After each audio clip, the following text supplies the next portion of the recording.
Welcome back to the deep dive. Today we're heading straight back to, well, pretty much the beginnings of civilization. We're talking 10 to 12 millennia ago. We are. Back to the Tepe cultural basin. Exactly. This whole region, Şanlıurfa, Adıyaman, Diyarbakır, it's already famous for, shaking up everything we thought we knew about history. It really is. But our focus today is on a theory about its most, I'd say, challenging and highly controversial findings. And what's so fascinating here is that we're not just rehashing old ideas. We are diving into sources that argue the traditional interpretations. Things like initiation rites or, generic male cults. They're just not enough. They don't fit the evidence. I don't. The argument is that the evidence coming out of Tepe, Sebers, and Teliat, Yeah. it points to something much more systematic, something far more difficult. So our mission today is to really unpack that evidence. The material that points toward this ritualistic, systemic social contract. The source material calls it the Hadim Kusir Alliance. The Castration Sterility Alliance. It's a tough topic, I have to say. Yeah. But the evidence seems to demand that we confront it. That's right. And it's not framed as just random violence. It's presented as a deliberate, almost a biological law. A biological law? What for? To govern the sharing of children. Yeah. To ensure a kind of deep social unity between these different newly allied groups 12,000 years ago. So we're looking at a theory that positions systematic castration and sterility as a celebrated, even foundational part of early civilization. Okay, let's start with the hard facts then. For a theory this radical, the evidence has to be, well, overwhelming. It does. What specific findings are we talking about? What makes the source claim there was this systematic practice of castrating adult men and sterilizing adult women so long ago? Where do we first see this in Stopa? Well, the focus is very specifically on the adult male, the Yetişkin erkek. At sites like Sebers, Tepe, and even Göbekli Tepe itself, the male figures, they aren't just generic statues. Right. They're shown in these very consistent, very ritualized poses, all related to the reproductive organs. Okay, describe those poses for us. What are we actually seeing? We see two main types. In many of them, the figure's hands are joined very carefully over the navel, which might suggest, an internal focus or maybe guarding something. But the more dramatic evidence, that involves the right hand being deliberately positioned to hold the phallus. So it's drawing attention to it. It is. This mix of protection and display is already interesting, but then you look at the figures that show signs of modification. The mutilation aspect. Precisely. In some of these sculptures, there's a clear, deliberate hole or just an absence right where the penis should be. The source uses the term idiş edimi, the act of cutting. So this isn't just erosion or damage over time. No. It's presented as a structural choice. It's built into the art. Even at Göbekli Tepe, on the famous T-pillars, the source suggests that these detailed belt buckles might actually be depicting a site of crushed testicles and penis underneath. So this is being defined not as some rough act, but as a gelişkin bir ritüel, a highly developed, structured ritual of cutting and dismembering the phallus. And if we look beyond the big monumental sites to places like Teliat, the sheer number of artifacts suggests this was a major cultural focus, not just some isolated cult. Oh, absolutely. At Şanlıurfa Telilat, archaeologists found an incredible cache. We're talking about 600 phallus figurines. 600. 600. The sheer volume establishes this area around 10,000 years ago as the oldest known center for organized phallus offering or adoration. This moves the whole conversation beyond a few statues to an almost industrial scale of ritual. That's staggering.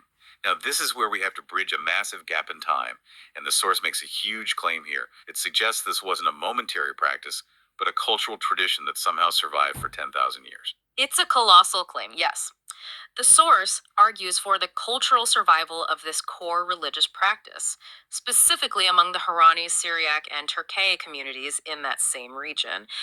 The idea is that this Neolithic concept of the castrated man just persisted as a key part of their religious structure. Okay, but what evidence do we have that this actually survived into, say, the Christian era? We have a very clear historical document, a decree from King Abgar of Uruha. And what did it say?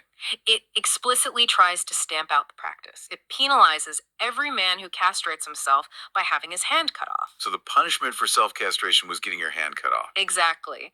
And that's critical for two reasons. One, it proves that self-castration was still happening. It was a voluntary religious act. And two, the state had to impose this incredibly harsh punishment to try and stop it. It's a direct link from the deep past right into recorded history. An unbroken line of tradition. Okay, this is where we get to the intellectual fight then.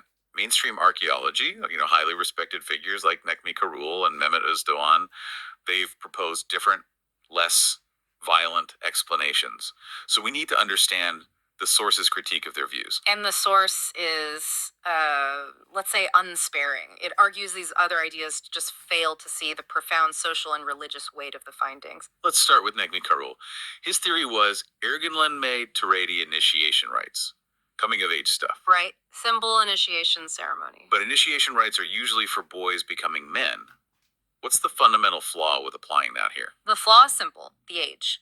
The source argues Karul is confusing a rite of passage for youth with a ceremony focused on castration, which, based on the anatomy, was for adult men.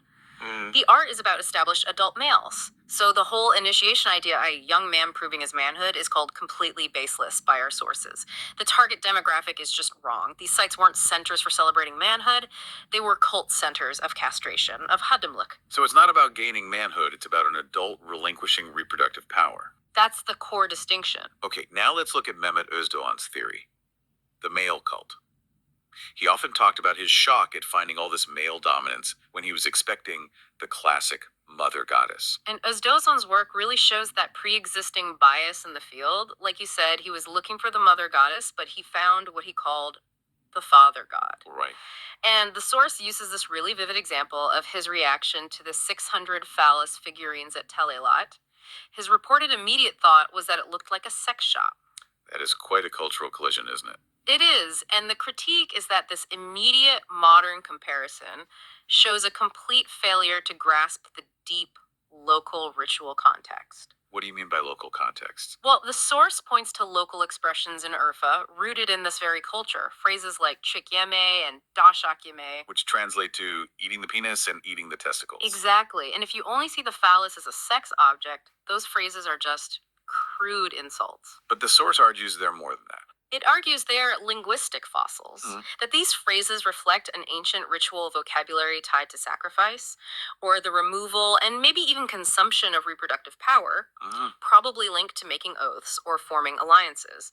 If you understand that, the phrases transform from just base language into markers of a central ritual. So if the purpose wasn't initiation and it wasn't simple worship, what was the point? What social problem did this violent act of self-mutilation actually solve? And that brings us to the core of the whole theory, the Hadum Kasir alliance. Right. The motivation was pragmatic. It wasn't some psychoanalytic fantasy. It was designed to solve very real, potentially devastating problems that these early communities faced when they tried to form big, stable alliances. And that problem was? The sharing of children, both boys and girls. Brown. How to regulate that between different social groups. So castration becomes a non-aggression pact. Yeah. Enforced with a biological guarantee. That's a great way to put it. Think about it. You have two powerful clans, Clan A and Clan B, trying to ally. How do you ensure stability? The easiest way to screw it all up is for one powerful leader to have too many kids and privilege his own bloodline over the alliance's shared resources. So the first step in building this early civilization was to prevent the reproduction of key individuals. Yeah. People who might put their own family before the good of the whole group. Yes. The Hadum Kazur motif, the castrated man and the sterile woman, that's the symbolic and the biological expression of the social contract. This created two hugely important social roles right from the start. The Hadum Erkek, the castrated man, and the Kazir Kadın, the sterile woman. And this would include figures like priests or priestesses. Very likely. Sacred figures whose non-reproductive status was essential to their function within this new, larger community. This whole framework has a direct and pretty startling parallel in classical mythology. It does. If the issue is sharing and controlling children within an alliance, you look right at the story of Uranus and Gaia in Hesiod's Theogonia. It's almost like a blueprint for the social contract, the central conflict between Sky Father Uranus and Earth Mother Gaia. It was all about the sharing and management of their children. He kept them trapped inside her. He did. And the younger son, Kronos, who represents the Earth side, He doesn't just kill his father, he chooses to castrate him with a sickle. And that distinction is everything. If he just wanted power, killing him would have been enough. Of course. But the fact that the ultimate punishment, the act that lets the new era begin, was destroying the power to reproduce, that confirms the source's whole argument. It confirms that in this foundational myth, resolving conflict and starting a new order was all about reproductive control.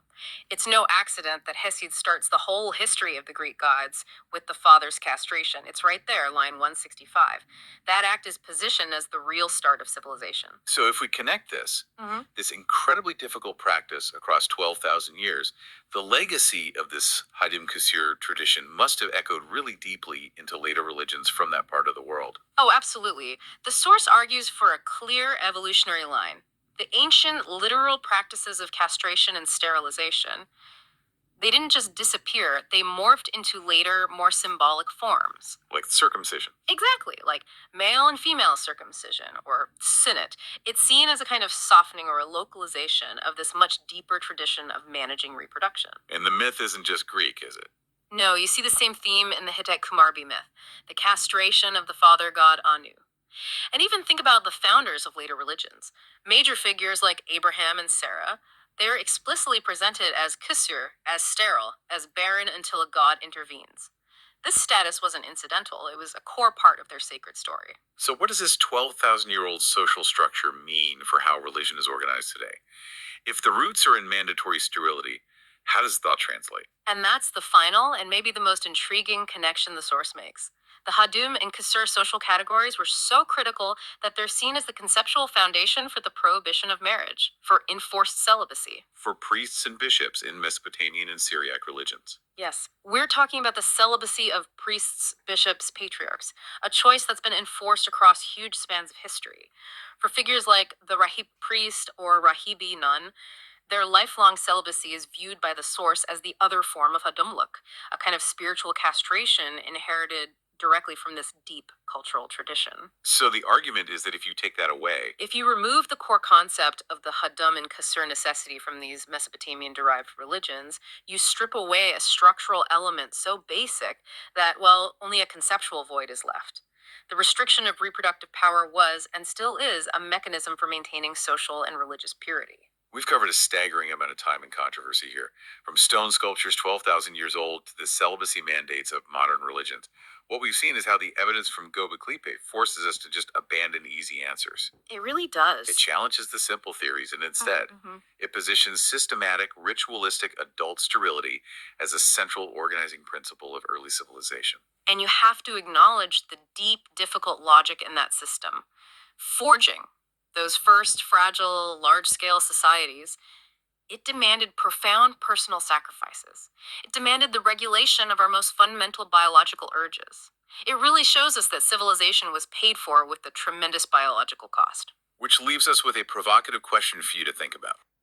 If the systematic restriction of adult fertility was a requirement for the first great societal alliances, if it created stability, what does that tell us about the relationship between reproductive freedom and social stability today? Does our modern concept of reproduction and family, which we see as a purely private matter, does it undervalue the profound social and communal stakes that the ancient world was forced to regulate?